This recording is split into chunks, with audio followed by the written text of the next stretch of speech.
Sluit nou gerus aan by kruispad.com se aanlyn erediens.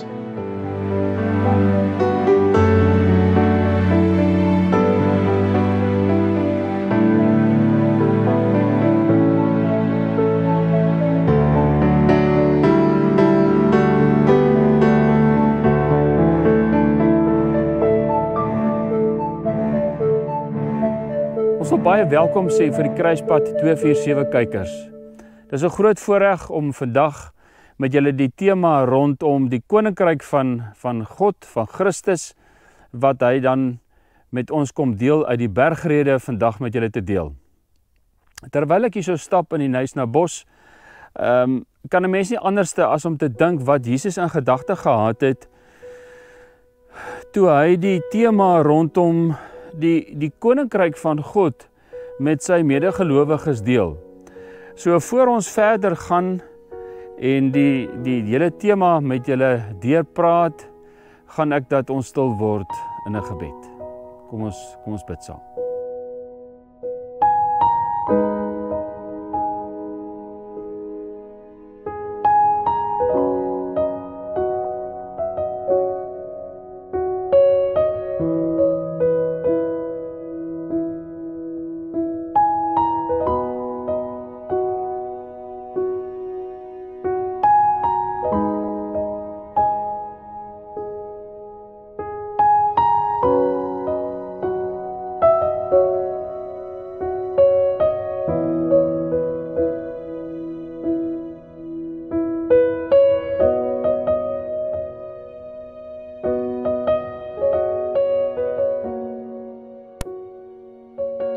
Soos 'n wildsbok smag na waterstrome, so soek ek dat die skaalekorre onder u boom, Here, die suiderkruis van Christus se lewe, loop soos 'n kompasnaald reguit deur elke aardse droom van rykdom en roem, maar die res bly eintlik nutteloos vir my. Elke dag is 'n gedagte waar ek maak dat elke aardse vrees eintlik nietig word vir my.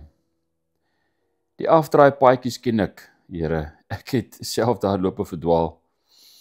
Maar u het my elke keer weer iewers kom haal. Maak dit weer die laaste maal. Wat ek is net genade.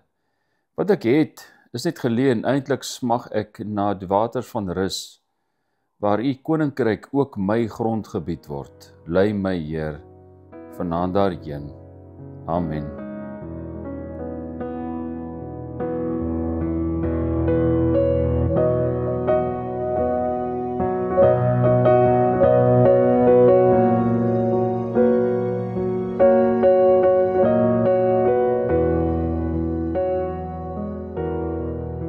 Nadat ons gebed het, ons tyd in gebed afgestaan het, kyk ons graag na die teksgedeelte, soos wat ons dit sien in Matteus 6, waar Jesus baie ernstig en baie diep met medegelowiges praat. So kom ons lees saam die teksgedeelte.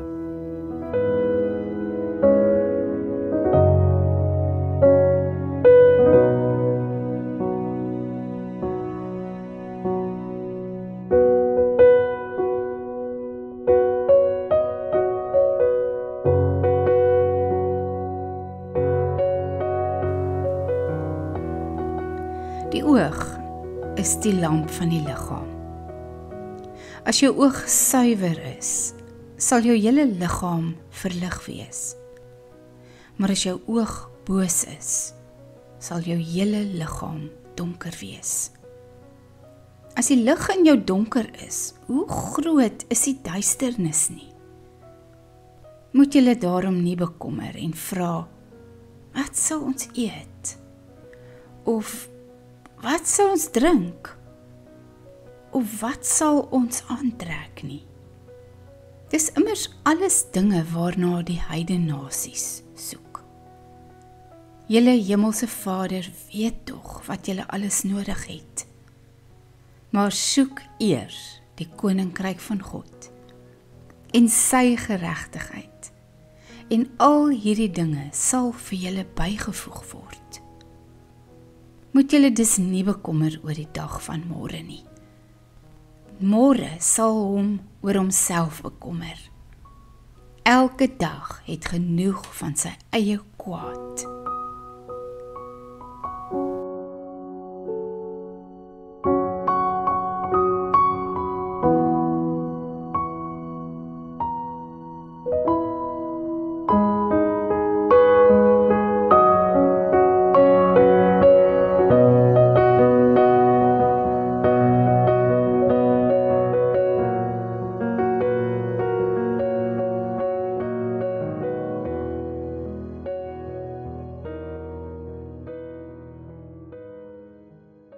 Die teksgedeelte van die bergrede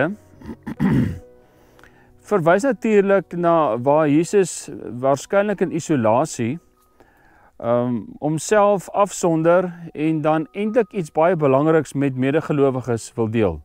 Nou waar ek hierso rondstap in 'n berggedeelte, kan julle waarskynlik agter my 'n klomp van die plante sien wat so uniek is, van die fynbos en oerwoudgedeelte, woudgedeelte, inheemse bos van die Knysnabos. Nou agter my is daar 'n klomp pioniersplante wat as 'n mens nie van beter weet nie, sê jy dink dat dit presies lyk soos 'n blekwattel as ek dan nou eintlik na hierdie boom hier langs my verwys. Maar dis 'n keurtjie. Wat het dit met die teksgedeelte te doen? 'n keurtjie is 'n pioniersplant. En 'n pioniersplant is eintlik iets wat groei wanneer die grond versteur is. En dan herstel dit die omstandighede waarbinne ander plante kan groei en die hele ekologie van die omgewing kan herstel. Die bergrede, wanneer Jesus met die bergrede met medegelowiges praat, vermoed ek dat hy baie ernstig met hulle praat rondom 'n tema hoe om hulle eie ekologie, hulle eie omgewing te vul met aktiwiteite of mense wat 'n positiewe en 'n gesonde invloed op hulle lewe sal hê.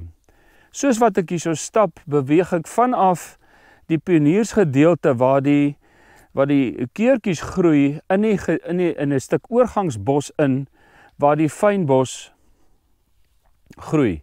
En as ek dan nou hierso sou stil staan, sal julle onmiddellik begin sien dat dis 'n klomp nuwe tolletjies, tolplante wat lekker groei en die ekologie lyk sommer baie beter, want na 'n paar jaar, want ek stap al baie jare hier, was hierdie klein plante gewees. Hier was net eers grasse gegroei.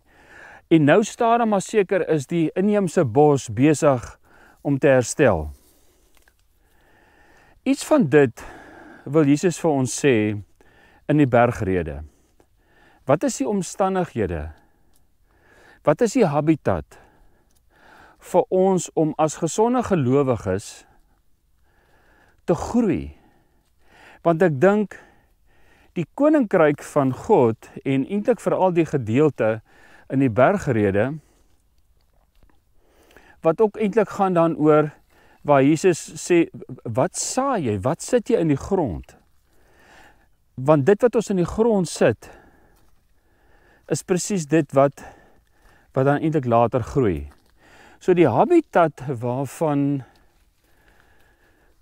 Jesus praat in die bergrede, wil hy eintlik sin speel op die kwaliteit koninkryk waarmee ons onsself besig hou. So die koninkryk van God het verskriklik baie te doen met die omgewing waarbinne ons onsself bevind. En hierdie omgewing het sekere eienskappe, sekere kwaliteite wat ons groei bevoordeel of benadeel. Soos goeie saad wat in die grond val, wat ons dan eintlik ook in Matteus gelees het by 'n vorige geleentheid rondom die evangelie van die saaier. Want die hele tema rondom koninkryk en dit wat gesaai word, is deel van die 4-5 temas wat Matteus homself mee besig hou. Maar wanneer ons dan in die bergrede baie intens besig is om te sien waarna Jesus verwys, oor hoe sy koninkryk moet lyk, dan wil ek die sprong maak met wat ons hierso sien in die veld, waar ons van 'n versteurde omgewing waar die ekologie sukkel om homself te herstel, beweeg in 'n habitat in waar ons kan sien wat die resultaat lyk van wanneer die veld homself herstel. En ek vermoed die soortgelyke ding is ook aanwesig wanneer 'n mens in jou eie persoonlike lewe vir jouself die vraag kan afvra, is dit wat ek myself mee besig hou, opbouend? Is dit gesonde grond? Is dit gesonde verhoudings? Is dit 'n gesonde werksomgewing waar ek myself bevind? En terwyl ons dan by hierdie tema stil staan, wil ek vir julle wys wat actually net hier reg voor my gebeur, want wat reg voor my gebeur, en dit is so 'n geweldige belangrike sprong wat ek wil maak van wat ons beleef in die natuur, maar ook wat ons raak sien en die sprong na ons eie persoonlike lewens toe. Hier voor my is ou bloekombome en hulle tyd is verby. En dit is vir my so 'n stukkie beeldspraak van hierdie bome wat stokoud geword het, maar na 'n hele leeftyd bevind hulle self op die verkeerde plek. En die uiteinde is dan eintlik dat die geraamtes oorbly van wat ek hier om my sien. En daarom deel ek graag met julle met wat ek sien hier agter my. So kom ons kyk 'n bietjie hoe lyk die geraamtes van 'n ou bloekomboom wat sy tyd verbygegaan het en want hy het op die verkeerde plek gegroei.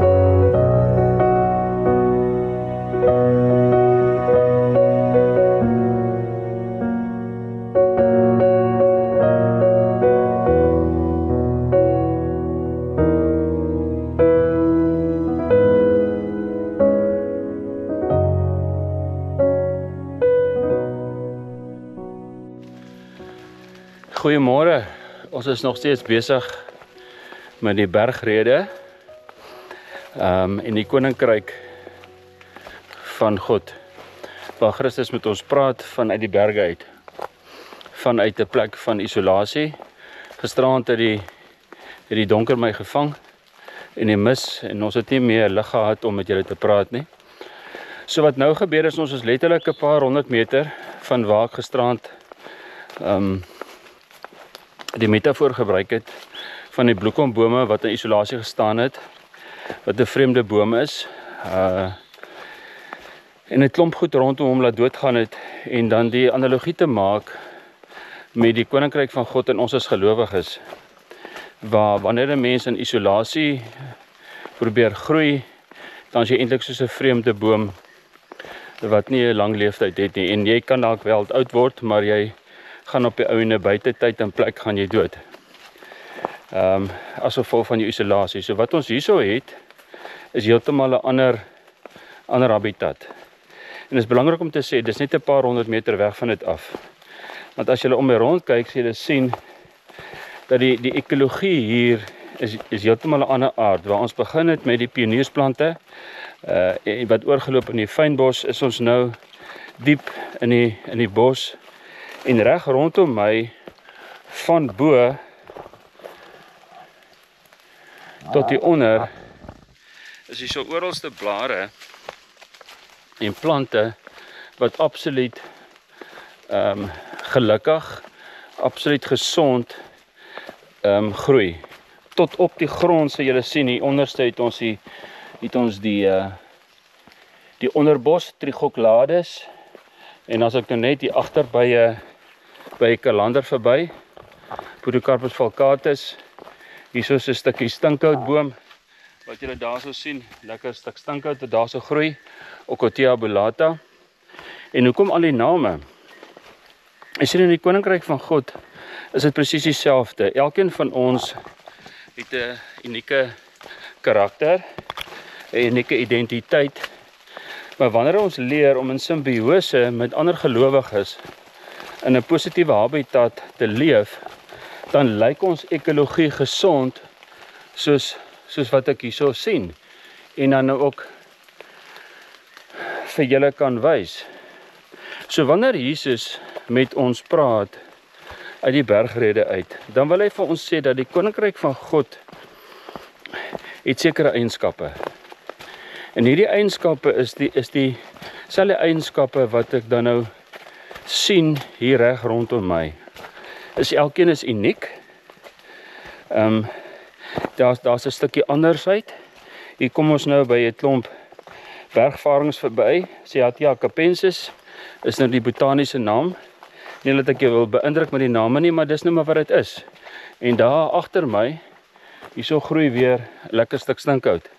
So elkeen is uniek in sy aard, maar tot onder op die grond sien ons saam met die vlindertjies wat hier rondom ons vlieg, sien ons die uniekheid en die andersheid. Die koninkryk van God, en dit waarna Jesus verwys hy eintlik na sy eie persoon, met ander woorde die karaktereienskappe wat ons van Jesus ken, van sagmoedig, eerlik, lankmoedig, al die tipe van goed, regheid, onderskeiding, kwaliteite van sy persoon, wat sekere karakter het, hy's leerbaar, wat eintlik die eienskappe is wat Annie Stanley van praat, die kwaliteite van leierskap, hy het waagmoed om te sê wanneer 'n ding gesê moet word. En dan wil Jesus eintlik vir ons sê dat ons as gelowiges het 'n keuse waarmee ons omgewing vul. Want dit waarmee ons omgewing vul, die habitat waarin ons onsself bevind, het 'n direkte invloed op ons eie geestelike gesondheid of geestesgesondheid. Die manier waarop ek na die wêreld kyk. As julle kyk hier agter my, hierdie is 'n opregte geelhout, Podocarpus latifolia, die lang blaar. Hierso is 'n stinkhoutblaar. Maar al hierdie bome leef in simbiose met mekaar omdat dit 'n positiewe habitat is. Saam met die bergrede kom 'n hele gedeelte van die saaier wat vir ons sê die goeie saad groei.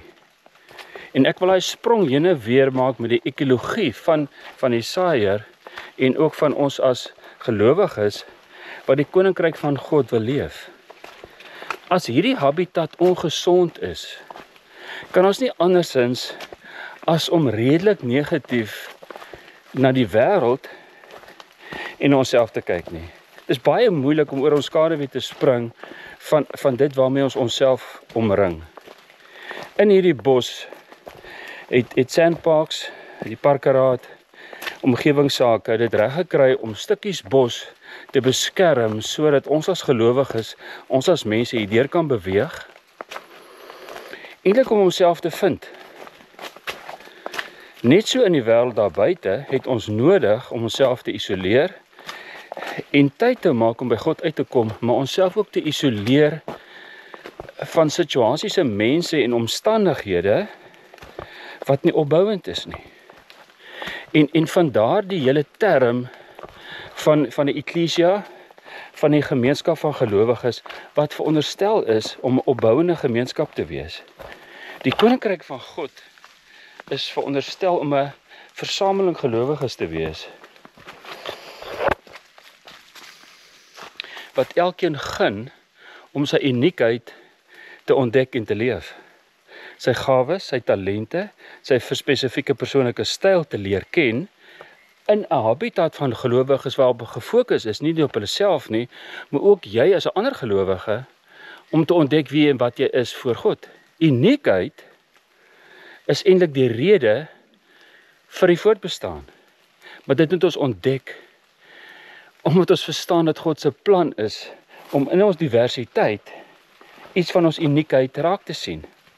Hier agter my staan die bosboomvaring, absoluut uniek, besonders en mooi.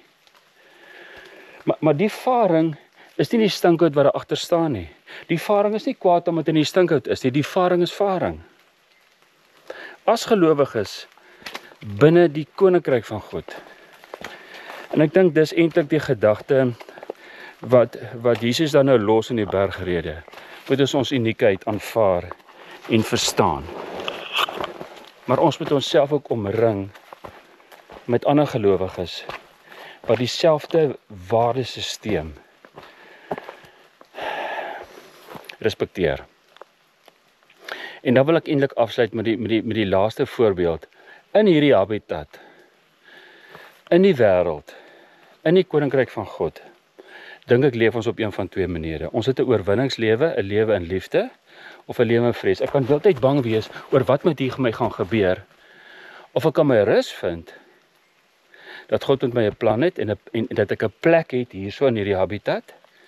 Die boom is nie bang omdat hy 'n onderbos is nie, die bos nie.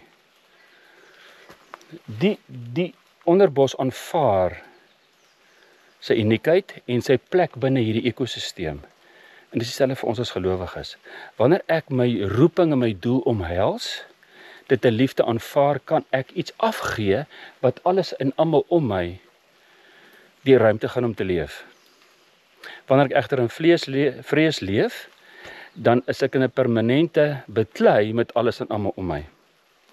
En ek dink dis waarmee ek rondom die koninkryksgedagte dan vandag met julle wil afsluit. Ons moet self verstaan dat die Here is lief vir ons en hy gun ons die geleentheid om ons uniekheid te ontdek, of ons beklei teen alles en almal wat om ons is, omdat ons eintlik nie ons uniekheid verstaan nie, ons plek in die koninkryk nie. Dit gebeur makliker wanneer ons as 'n omgee gemeenskap, as kerk, as gelowiges, as verbondsgesinne, ons uniekheid aanvaar. Vir mekaar begin omgee, en nie meer in 'n vreesverhouding leef teenoor ons Here nie, maar in 'n liefdesverhouding. En raak sien wat God doen in Christus, en wat Christus doen in die Heilige Gees, wanneer hy opvaar hemel toe, die Heilige Gees uitstort en sê, my Gees sal by julle wees. So ek sluit af. Ek hoop dat jy in hierdie habitat sal raak sien dat jy 'n plek het, en dat die Heilige Gees jouself in jou hart sal oortuig, wat jou uniekheid is en jou besonderheid, en dat jy waarde het, en jy in liefde dit kan aanvaar en kan uitleef. Amen.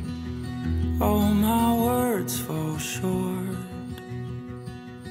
I got nothing new. How could I express all my gratitude? I could sing these songs as I often do, but every song must end, and you never do. So I throw up my hands and praise you again and again, 'cause all that I have is a hallelujah, hallelujah. And I know it's not much, but I've nothing else fit for a king, except for a heart singing hallelujah, hallelujah.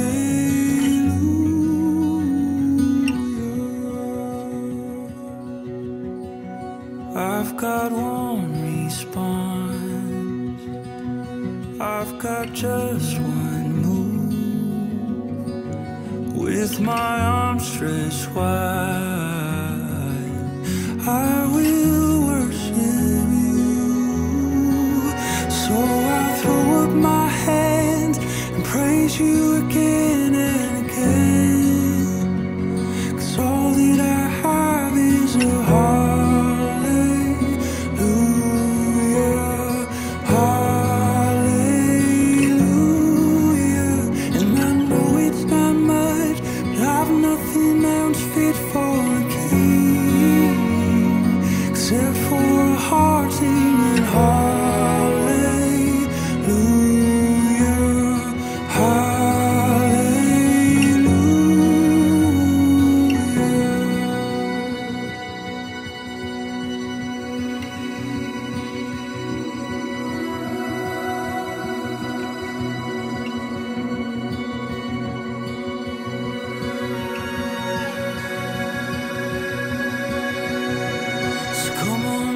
soul. Oh, don't you get shy on me, lift up your song, 'cause you've got a lion inside of those lungs. Get up and praise the Lord. Oh, come on, my soul. Oh, don't you get shy on me, lift up your song, 'cause you've got a lion inside of those lungs. Get up and praise the Lord. Come on, my soul. Oh, don't you get shy on me, lift up your song, 'cause you've got a lion inside of those lungs.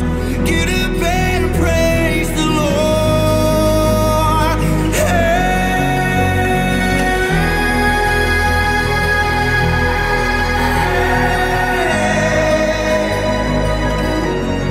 Praise the Lord. Praise the